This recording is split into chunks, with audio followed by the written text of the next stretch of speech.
Hello everyone, Josh here back at you with another G-Shock unboxing or review video. Today I'm just gonna quickly share to all of you guys this AW-582 series G-Shock watch. There are only quite a few of them out there, but the colorway is pretty interesting. Not for this one, the other colorway which gonna be pretty rare and harder to get, but this specific colorway came in matte black altogether with some red accents and silver on the watch face, and that's pretty much it. Since this is one of the first generation from the 582 series, firstly introduced in the year 2006 if I'm not mistaken, it will retail at 12,000 Japanese yen, which not gonna break the bank, especially even in used condition, so it will save you a lot of money while still getting this historic timepiece. If you look back in history, every models came in digital, the squares, the origin, and then quite a few years after that, if I'm not mistaken, in the year 1989, Casio stopped releasing this. They call those the AW-582 series. Of course, the module is pretty much outdated for that model, but this one is sort of like an upgraded version to that model. So it is improved a little bit, but still not as impressive actually. I'll run through the function after this and you'll see how this watch will work, but for now this is why the watch exists, and this is also why Casio will not stop releasing this type of model. Despite they are popular or not, they will keep releasing this. I'm very sure of that because of how historic this watch is. They even released the AW-500 series, the solar and wave set version of this 500 series in the red out collection, right? So that's just one of the proof of that. Anyway, back to this very model, you'll see that it is just in all black with a little bit of silver, a buckle with Casio Japan sign below it, pretty cool.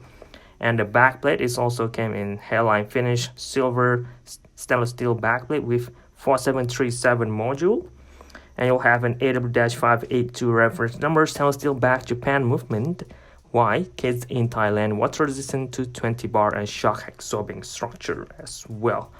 If you look really closely, you'll see that the backplate kind of like popping up a little bit higher on top. I'm not sure why, probably to provide some space for the analog hands on top, but we'll see about that in the module disassembly video. But if you look at the strap, it is almost like they're blend in all the way to the bezel.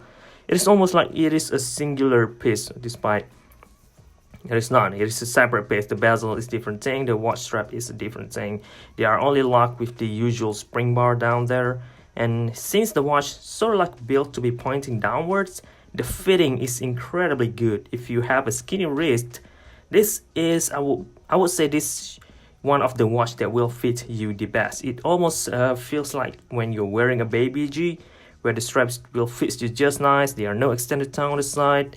You know what, since I'm already in the topic of wrist check, let me just wear the watch and then I'll remove it back for the other part of the video. Look at that. Look at how good it will fit. It will flies a little bit out over the this edge of my wrist, but I believe most G-Shock looks like this today, so I don't really mind that anyway. I'm already got used to this, you know. So here it is. It aren't as thick as well. If what I'm saying, it's just like 14 millimeters only, so it is pretty slim G-Shock watch despite being an ana-digi model. So that's interesting, right? So one more thing that you probably already realized is that the buttons came in round in shape. Look at that. And instead of going diagonally like every G-Shock ever, like at the back, look at all those. Every button will go diagonally like this, where in this case it goes horizontally like that. 2 on this side and another 2 on this side. So this watch, since it is old, please try not to compare to all of those recent release models. At that time, in the year 2006, I mean, there are no white LED light equipped G-Shock yet. So what Casio did is that they add the amber orange. But that's okay, that is to also mimic the first ever G-Shock watch, which came with orange LED light. So that's why they keep using orange LED, even though there are other options out there. But now they already changed it to white LED, so that's fine. But for this case, look at that. It's glowing in orange colorway. You could use this at nighttime, which not gonna be as practical of course, but this watch does come equipped with auto light functions, which somehow will be coming handy. But then again, this LED amber orange light will only lights on the analog part, not the digital part at all. So at nighttime, you won't be able to use the digital function at all. This watch does come equipped with photoluminescence being applied on the tip of the hour and the minute hand, and also all around all those square rectangular index as well, and that's all that you'll be able to see at night time. The minute hand came in silver, the hour hand came in red, the digital display came in positive with some red accents on the side, especially on the eye down there, which is pretty interesting in my opinion. It matched very well with the whole colorway. The rest are just gray and black. It is a really simple watch, and if I'm not mistaken, Casio G-Shock even mentioned this in their website, saying that this is the basic item. They explain why the basic colorway, and they are intended this to be worn for fashion wear, since it is a basic round classic round shaped watch. It's gonna be able to fit to most fashion outfits a lot easier compared to when you're wearing all this at the back. Not this one, but this one is basic as well.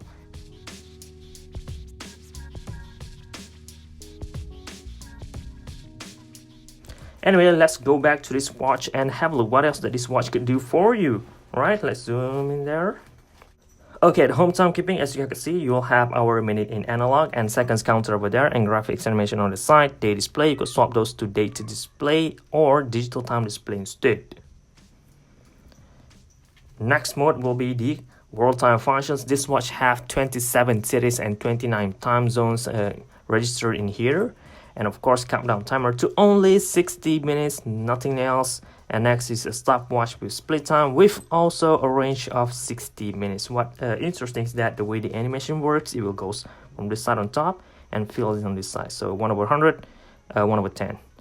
So that's how it goes, right? Symbol button again will brings you to the alarm mode. This watch does come equipped with 5 alarms, including snooze, and there's 1 signal. Next is hand settings. So this is where you could set the hand just in case the hour and the minute hand didn't match with the digital time display. In my case, it is properly aligned, so I'm good. And that sums it all up. If you watch my previous ana-digi unboxing or review video, you'll see that the functions is almost the same to the G-Spike series. If not, that G-Spike will have much more feature than this. So I gotta say, the functions aren't as practical. I mean, they are practical, but aren't as good. For the price of 12,000 Japanese yen, there are other options out there, but however, that is for you to decide. If you find this out there, at least you'll have a rough idea what to expect before you buy the watch. So I really hope this video I made will be coming handy to you in your decision to buy your next G-Shock watch, either for a gift or to be worn or to be beaten out as well.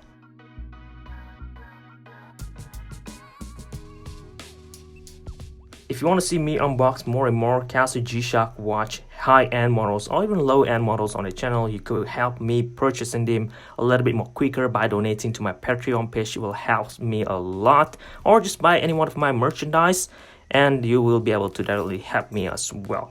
For now, that sums it all up. Thank you very much for watching. This is Chef, and